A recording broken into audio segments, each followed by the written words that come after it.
Господин Емилевски, добро вечер. Благодарам што сте дел од нашата емисија.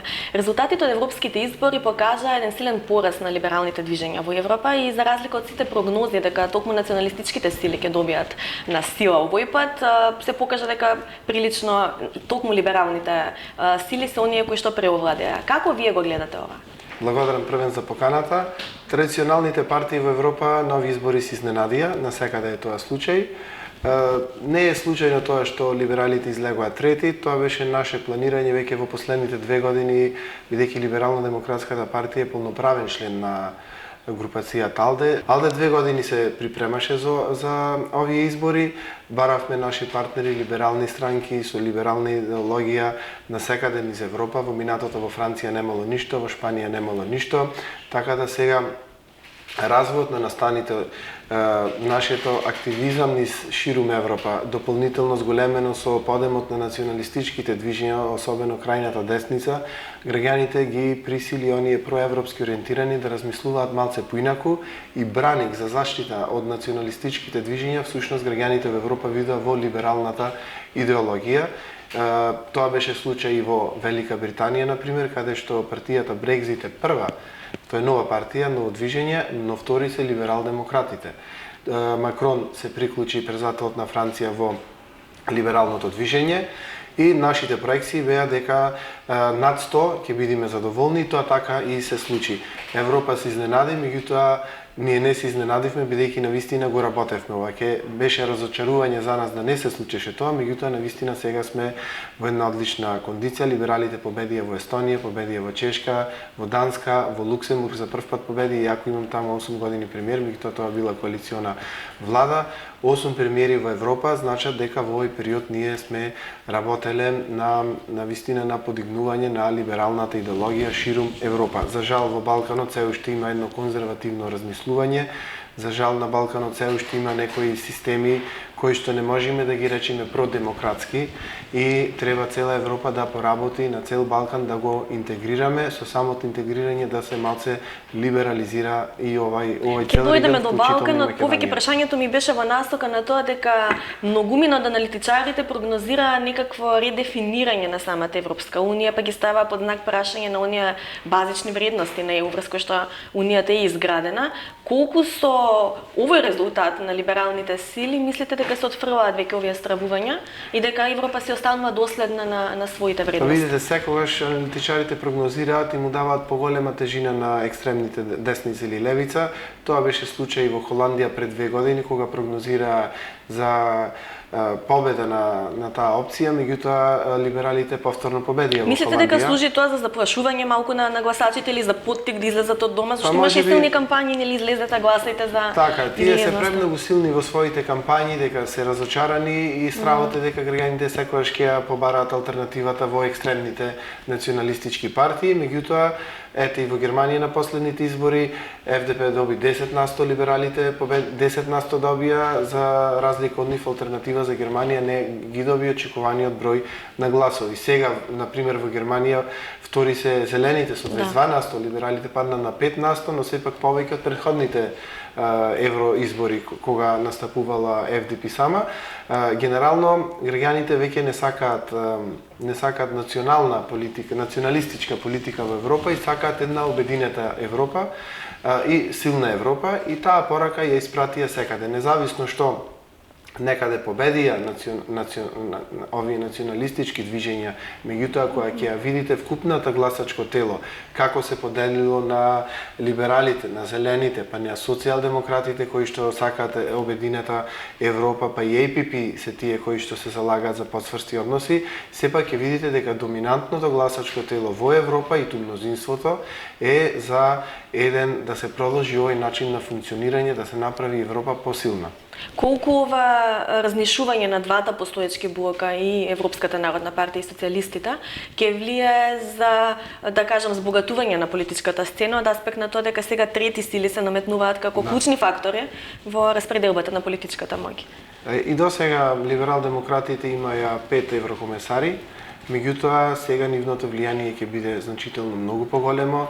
Гледате Макрон како некој представник на АЛДЕ, веќе разговараше со Меркел и не му го прифаќаат кандидатот кој што го имаја за комесар, за председател на Европската комисија, што значи дека влијанието е сега многу помоќно, каде што тие може да влијаат директно и во персоналниот состав. Десницата сепак внатре има различни струи, различни превирања. Едното се на источниот блок, кој што повеќе клони кон радикалната десница со нивните ставови за неприфаќање на бегалците, степенот на демократијата, ограничувањето на медиумските слободи и така натаму, што е навистина широко критикувано од наша страна. Од друга страна имате една поумерена струја која што ја предводи например Меркел, така да и кај нив не се обединети во нивните ставови. Да, ако се суди по изјавата и на Вебер, не би влегувале во коалиции со крајните движења, така да претпоставувам дека тој аспект заштитена Европа. Заштитена е во самата десница, доминираат поумерените десни сили и кои што се залагаат и за подсврста унија, за разлика од оние кои што ги предводи Орбан, кои што се залагаат малце на крајно десно ја врта целата таа работа. Сепак имаме некои островца, да ги наречам, на национализмот и на популистичките движења. Франција изненади или не изненади? Да, Италија и Франција. Па и Унгарија доследна на... Унгарија и Полска, меѓутоа во Полска има движење на опозицијата. Меѓутоа јас повторно велам, таму победија екстремните партии, меѓутоа мнозинството натре кој ќе ја видите целокупната структура на гласачкото тело, сепак и во тие држави доминира проевропското и пролибералното струјење и движење. Незадоволството тоа е краткорочно од Макрон од неговата внатрешна политика, предизвика Ле Пен да победи во Франција, меѓутоа сепак јас се надевам дека тоа ќе биде краткорочно со стабилизирање на ситуацијата во Франција на парламентарните избори, тој успех Ле Пен нема да го повтори. Како сега оваа либерализација и овој зелен бран, затоа што и зелените успеа да остварат солиден резултат, ќе влие врз проширувањето како политика, мислите, и врз македонската иднина визнави Европската? Особено зелените доминираат во Германија. Либералите таму ја занемарија темата за глобалното затоплување и за животната средина и квалитетот на животот на граѓаните, и тоа ги чинеше намалување на рейтингот од последните парламентарни избори, и тука затоа доминира зелените во Германија. И со 21-22%, што е навистина еден извонреден резултат и дојде втора сила. Оваа политика, либералите, јас ви кажував генерално дека има скепса кај некои влади од Европа, кои што се либерални, особено Холандија, Данска, тен се либерални премиери, па и Франција сега. Меѓутоа, тоа ние како држава треба да ја промениме перцепцијата која што имаме како држава кон тие држави. И ние како политички партии имаме мисија која што треба да ја пренесеме во странство. Ќе лобирате, сакате да кажете, ќе го искористите тоа с големо влијание на либералите, за да... Значи не само ние, сите оние кои што се интегрирани во овие европски политички групации, независно дали ВМРО, ДПМН, СДСМ, ние дом исто така се вмрежени, треба да направиме лобирање за да се промени перцепцијата или стравот кој што постои кај некои држави од ситуацијата во државите, независно дали тоа е владењето на правото, справувањето со корупцијата и така натаму. Се она што има забелешка, ние треба и како да го коригираме во овој период и како политички партии, како политичари да го представиме една променета слика за државата. Ние навистина лобираме. Председателот на АЛДЕ, Ханс Ван Бален, беше председател на групацијата за пријателство на Европскиот парламент со Република Македонија. За жал тој овој пат одлучи да не се кандидира за европратеник и нема да биде во новиот состав, така да за нас е многу важно и следната група да биде пролиберална, која што ќе биде формирана во Европскиот парламент и да е блиска, се разбира, до нас, а со тоа и до Република Македонија. Иво Вајгел беше еден од тројката која што беше известувач за Република Македонија. Иво Вајгел, се разбира, е дел од групацијата АЛДЕ, така да има конексија и е многу значајно нивното влијание за давањето на општата слика за Република Македонија. Кога зборуваме за европските прилики, значи заклучивме дека двата блока, и социјалистите и Европската народна партија, се во слободен пат. Во нашата земја ситуацијата не е таква. поларизираноста помеѓу СДСМ и ВМРО ДПМН останува. Резултатите од последните председателски избори покажаа дека ткивото, особено кај македонскиот гласачки дел, е поделено буквално како на две. Како вие, како помала партија, ја гледате оваа поларизација и зошто малите партии во Македонија не успеваат да се оттргнат од имиџот на привезоци на поголемите партии? Да. Покрај ВМРО ДПМН и СДСМ, единствена, да не се фалам, некоја организирана структура која што може нешто да направи, да парира, е токму Либерално-демократската партија. Другите партии, според нашето гледиште, се помали од нашата и во организациона смисла, и во теренска смисла, и влијание кое што го имаат во странство е неспоредливо и ние сме на ранг со поголемите политички партии. Она што сметам дека ќе ја промени политичката сцена во Република Македонија е отворањето на патот на Република Македонија кон ЕУ, која ќе се добие датумот за преговори, која ќе се отворат сите поглавија, која ќе почнеме да ги прилагодуваме нашите закони со законите со тие од Европската унија, мислам дека малце ќе го подослободиме општеството. Во која смисла? Се уште еден пример ќе ви кажам, кај нас општеството се уште е клиентелистички насочено кон големите партии и големите партии ги чувствуваат како место за вработување на своето партиско на партиското членство, де факто секој бара екзистенција да се вработи преку партија. Гледате и во последниот извештај, партиите где вработување непотизмот беше нотирано. Клучна забелешка. Нотирано и тоа треба да се коригира. Со самиот факт кога ќе ги одбегнеме начинот на вработување во да речем во државните институции преку политички партии, јас не замервам бидејќи тоа така е поставено и секој бара која е поголема партија, поголем притисок е за членување заради остварување на лични цели. Во помала партија помал е притисокот бидејќи помали се можностите. Не велам дека некој не го прави тоа, меѓутоа така е сега структуриран. Она наша мисија е да го промениме начинот на функционирање на политичките партии, де факто со тоа во политика и во партии ќе одат луѓе кои што навистина сакаат да се занимаваат со политика, не за вработување. Колку во ова ќе помогнат, колку во ова би помогнала отворените изборни листи? Ќе дојдам до тоа. Значи ние ќе се такмичиме за идеологија утре со сите политички партии, а нема да се такмичиме кој е помоќен да вработи повеќе луѓе во институциите. Малку со идеологијата имаме проблем, тоа е факт. Имаме, бидејќи се измешани, се измешани работите.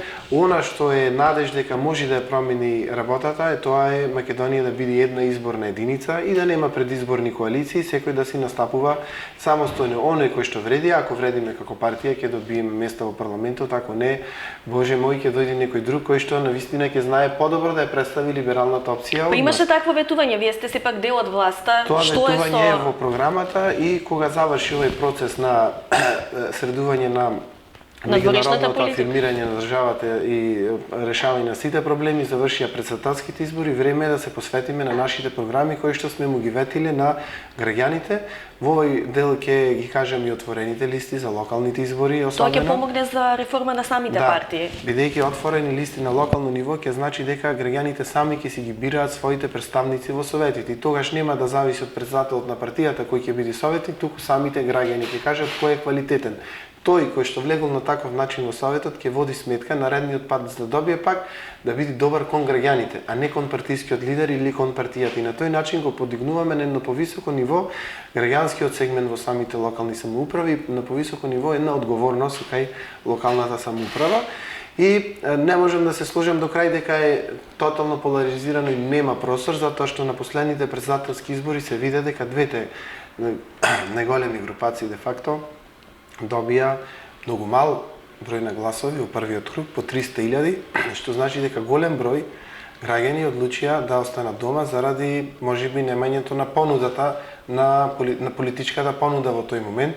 Можеби чека некое друго решение кое што ќе ги мотивира либерално, граѓанско, центарско, било какво, кое што ќе ги мотивира. Прогнозирате ли вие некоја засилување можеби на вашата партија, некои нови сили во тој центар? Ова е сигнал дека граѓаните бараат и нешто различно од постојаното и дека е дојдено времето да се размислува поинаку. Како ќе се развива целата таа работа и концепција? Значи на иста линија сме со европските трендови. Со европските, да. Кај нас тоа се рефлектира со неизлегување на избори, покажување на некој да може затоа што нема понуда. Во Европа бидејќи имаше понуда, таму либералните и демократијата генерално во Европа, кај нас либералната опција е формирана практично од осамостувањето на државата. конзервативната и десничарската идеологија влечи корени, да речем, од османлискиот период, од период на ослободување на државата, социјалдемократијата од комунистичкиот период од 45-та година. Ние сме една млада идеологија која што допрва треба да ја запознаваат граѓаните и да се уверат дека има нешто квалитет. Либералните партии во Европа ги карактеризираат силни индивидуи кои што привлекуваат гласачи и ги символизираат добрата програма и проекти кои што ги имаат. Јас пред една година кога присуствував на еден состанок на АЛДЕ парламентарната група, тема на разговор, една од точките беше дали смената на времето, летно и зимско, дали да остане вака како што е или да се најде едно средно време. Значи да дискутираат за некои конкретни прашања и проблеми на граѓаните. Ние сме далеко од таа политика, бидејќи сега уште ние се занимаваме со екзистенцијалните проблеми на граѓаните, работни места, и социјалните права и така натаму, и затоа нема се уште простор за државнички прашања за волја на вистината што не ни беа. Да си ја стабилизираме и етаблираме државата, бидејќи цел овој период се занимаваме со националистички теми, кој е предавник, кој е патриот, и врз основа на тоа ги плашевме граѓаните да ја гласат нашите опции. Сега, кога сето тоа заврши, дојде време да си се соочиме со нашите програми и се разбира со поддршките кои што ги имаме како партии од нашите групации, дали е тоа АЛДЕ, дали е тоа нивните политички групации на демохристијаните или на социјалдемократите. Ќе го следиме развојот на либералната мисла и дома и во Европа. Ви благодарам многу за гостување. Благодарам на вас што следите и третирате оваа тема. Благодарам.